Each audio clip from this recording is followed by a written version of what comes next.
वर्णन किया। उसके कारण परीक्षित महाराज का जो हृदय है वो बड़ा द्रवित हो गया।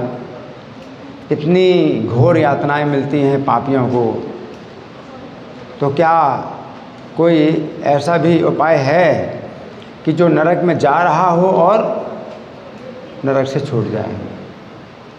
एक तो तरीका होता है कि भाई नरक में हम ना जाएं, अभी से ही तैयारी कर लें, नरक में हमको नहीं जाना है तो अपने जीवन को बदल लें और इस हरे कृष्ण मंदिर में आ जाएं और भजन करें, तो जो है सब अपना जो है सुधर जाएगा, तो नरक में जाने की संभावना नहीं रहेगी।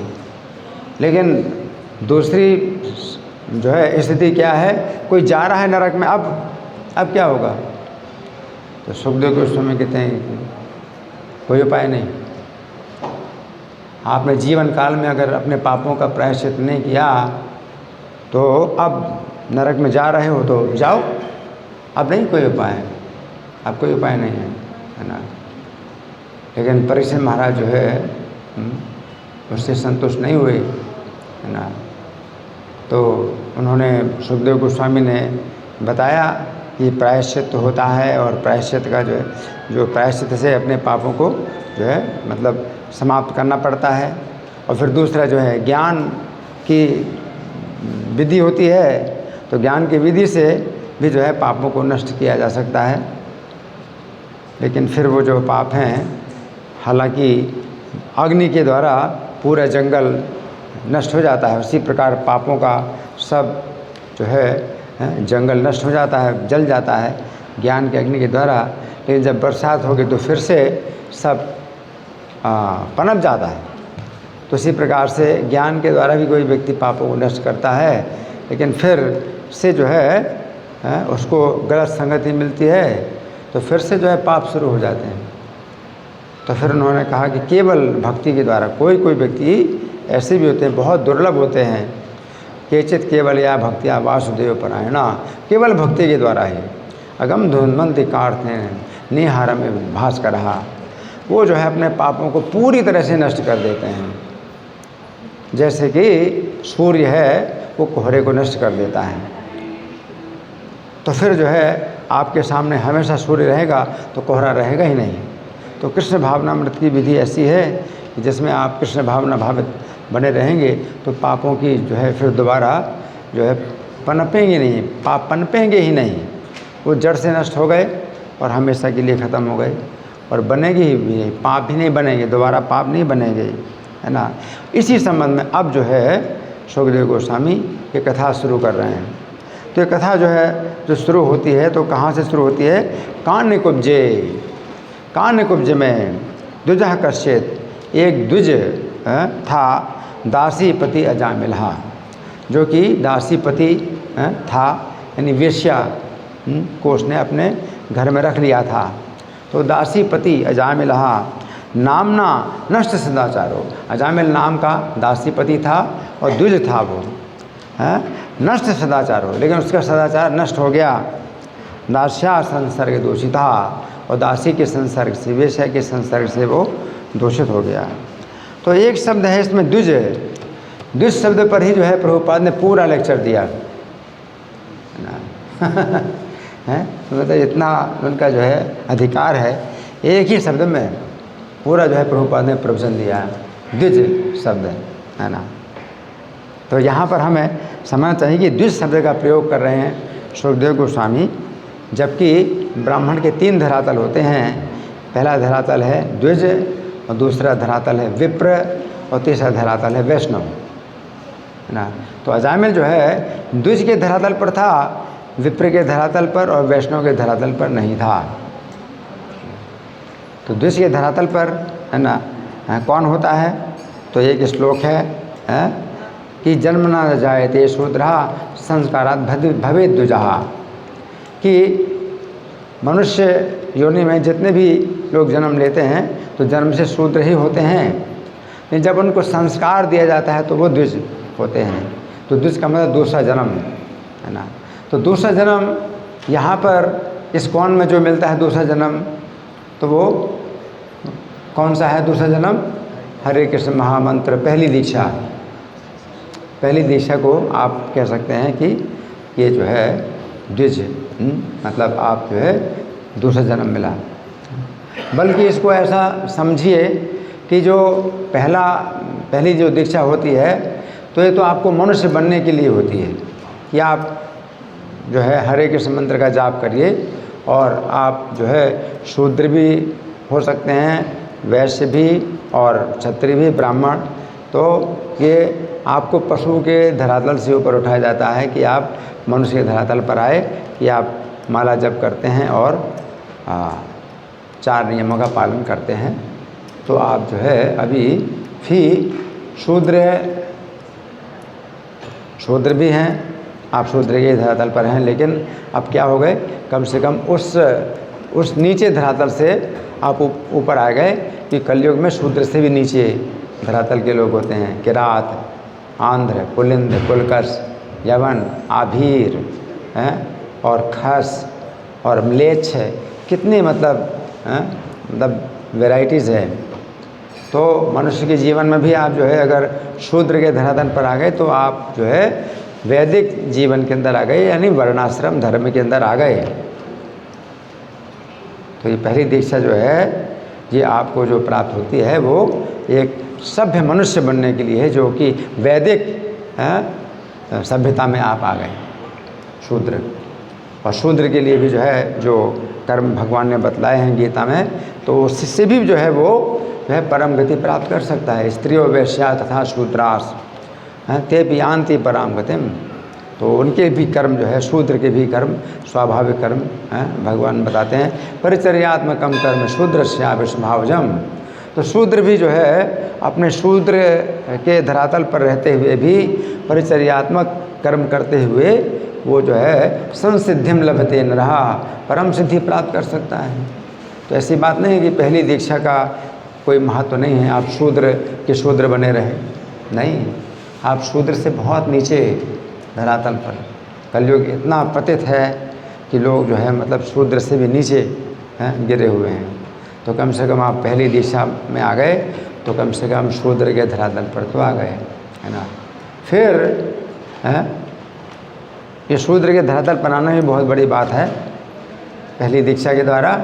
फिर दूसरी दीक्षा जो प्राप्त होती है ना, तो उसको दूसरा जन्म कहा जाता है ना, उसको दूसरा जन्म कहा जाता है।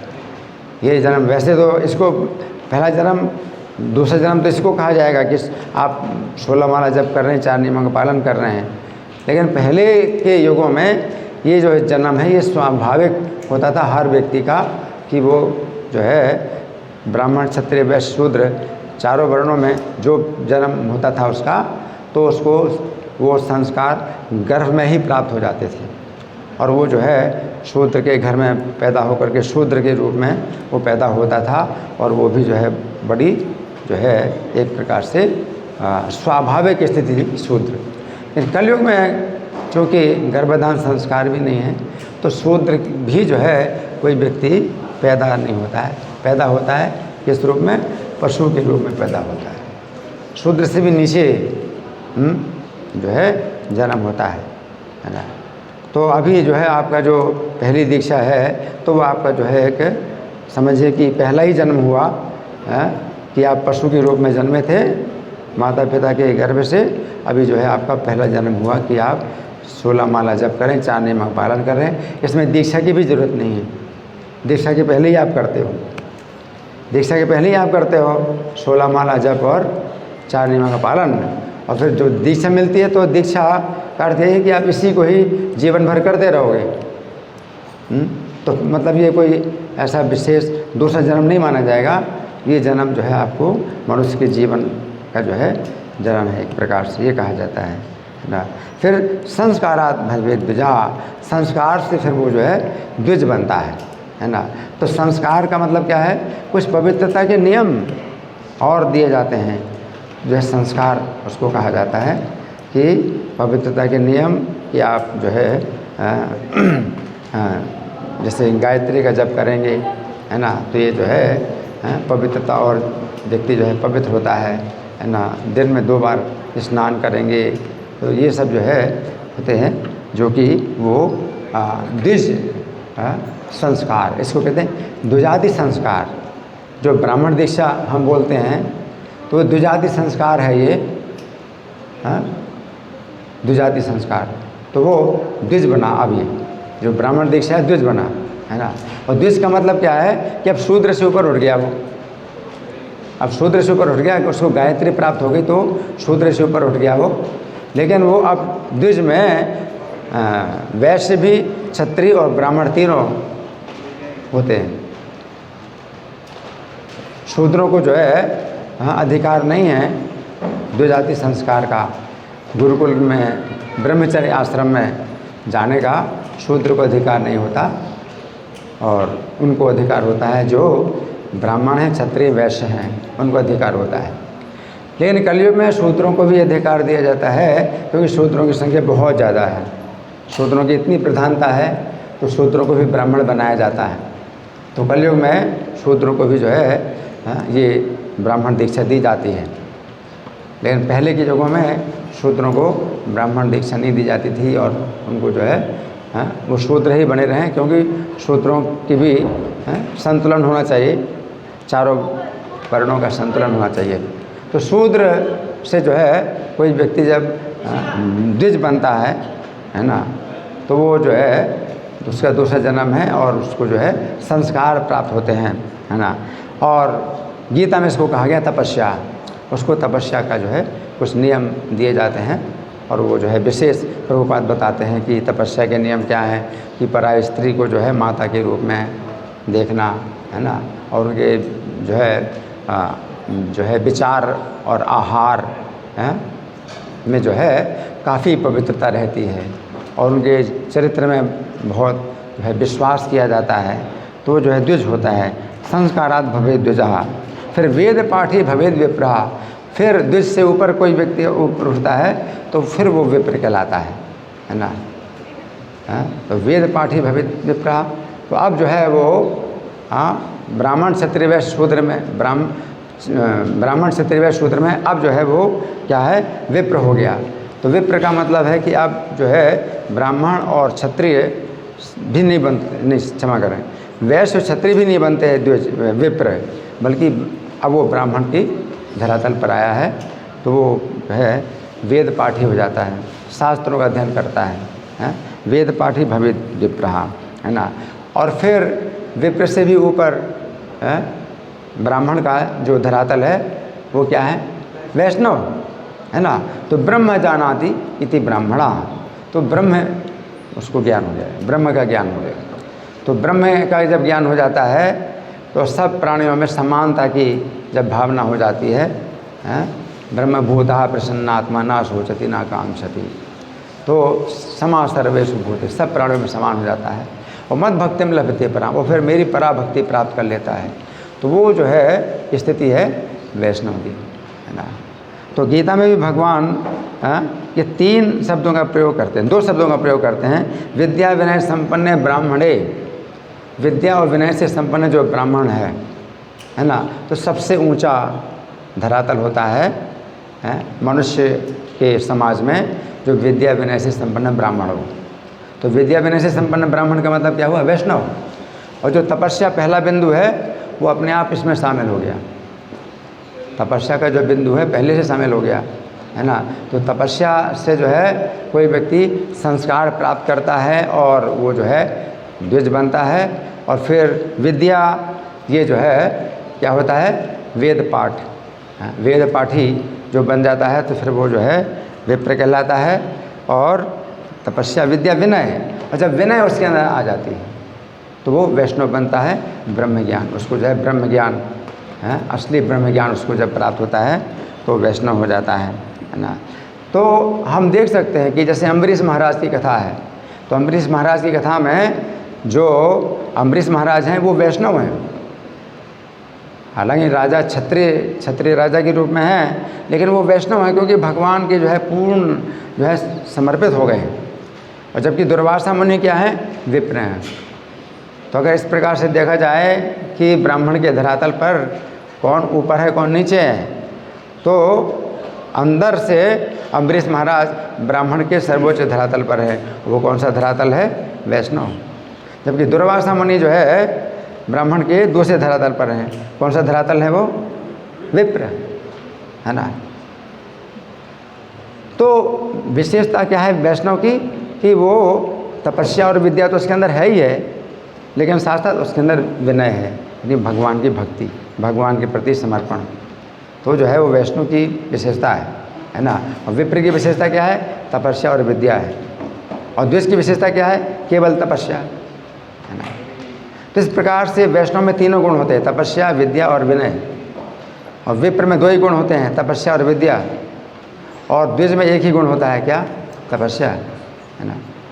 तो जब दुर्वासा मुनि जो है अम्बरीश महाराज के पास आए तो समाज की दृष्टि में वो क्षत्रिय हैं, राजा हैं, और ये जो है ब्राह्मण हैं। तो उन्होंने जो है अपना जो है बड़ा अपना मतलब इसमें मांग की अम्बरीश महाराज से कि मैं जो है तपस्वी ब्राह्मण हूँ, मैं तपस्वी ब्राह्मण हूँ, और तुम जो है मुझे बिना दिए कैसे पानी पिया, तुमने कैसे पानी पी लिया मुझे बिना दिए।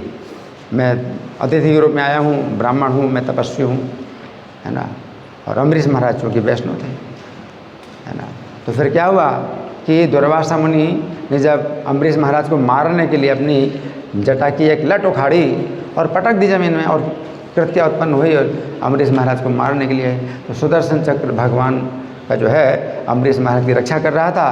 तो सुदर्शन चक्र ने उसको कृत्या को तो नष्ट कर दिया, और अब दुर्वासा मुनि के पीछे पड़ गए। और दुर्वासा मुनि उस चक्र की ताप से बहुत जो है व्यथित हो गए।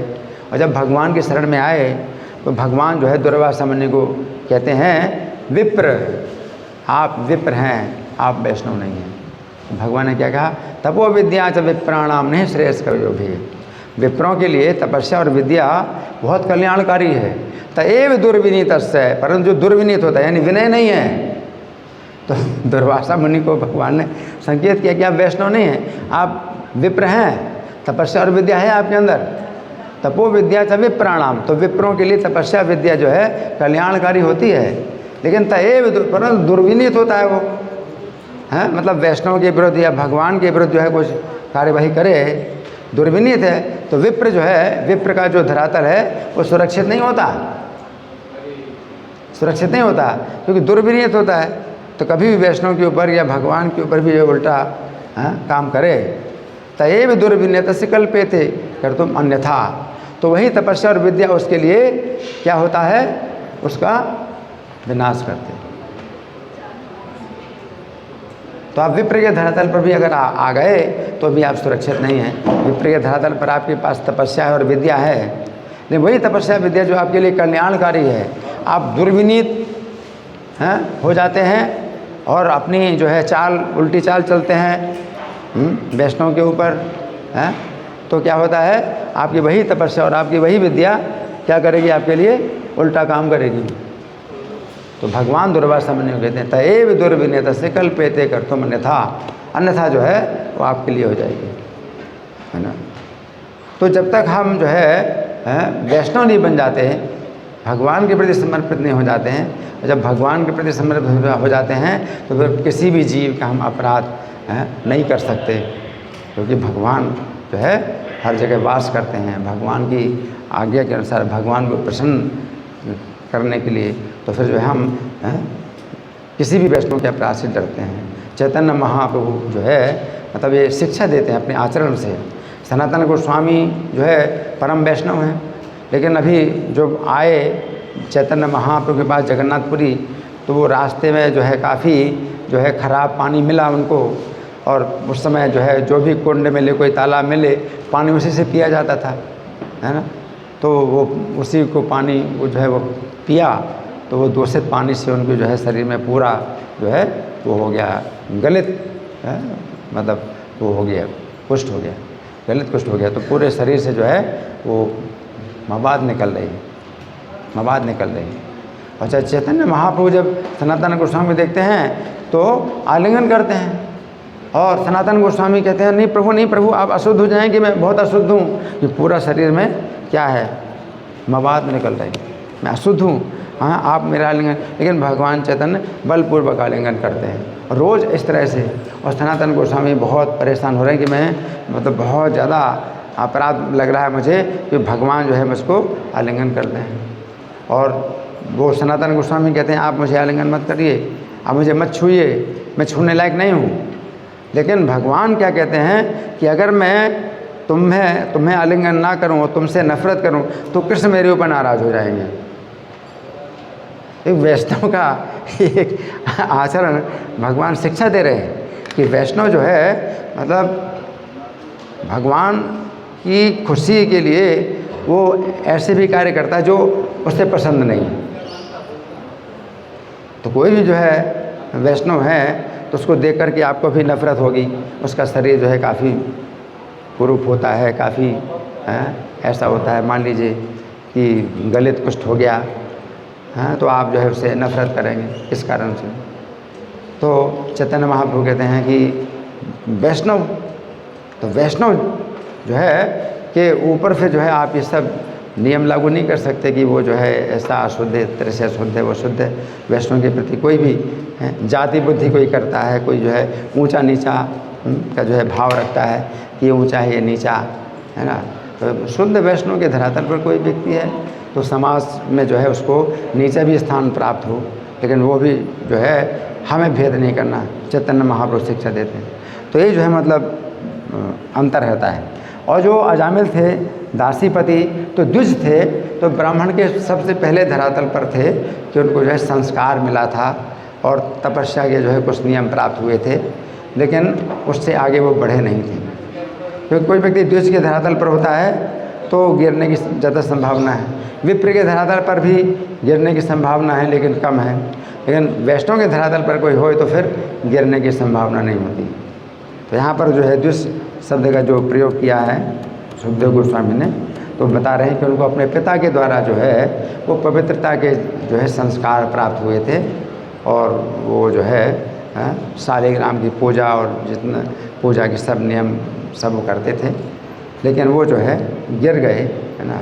और उनको नरक में ले जाने के लिए यमदूत आ भी गए, मतलब इतने चरम बिंदु पर भी रक्षा हुई।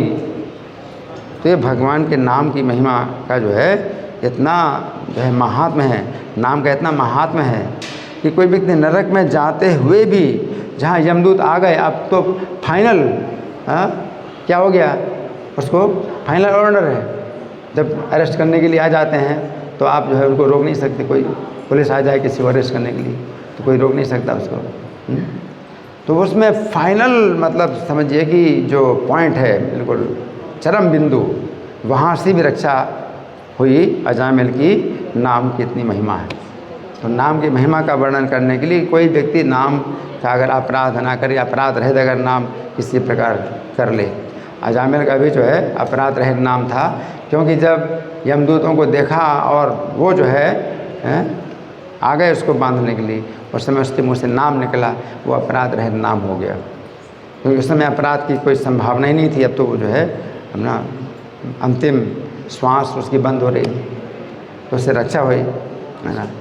लेकिन अपराध रहित नाम कैसे निकला उसके जीवन में, क्योंकि वो अपने पुत्र को अजामिल जो है नारायण नाम से हमेशा पुकारता रहा है ना। तो उसमें कुछ अपराध होता भी रहा, जो भी हो, लेकिन आप जो है अपराध के साथ भी आप नाम लेते रहिए, नाम लेते रहिए, और इतना अभ्यास हो जाए आपका कि अंतकाल में अगर आपने नाम निकला तो अपराध रहित नाम हो ही जाएगा। तो इसलिए जो है नाम की विशेष महिमा है। धन्यवाद।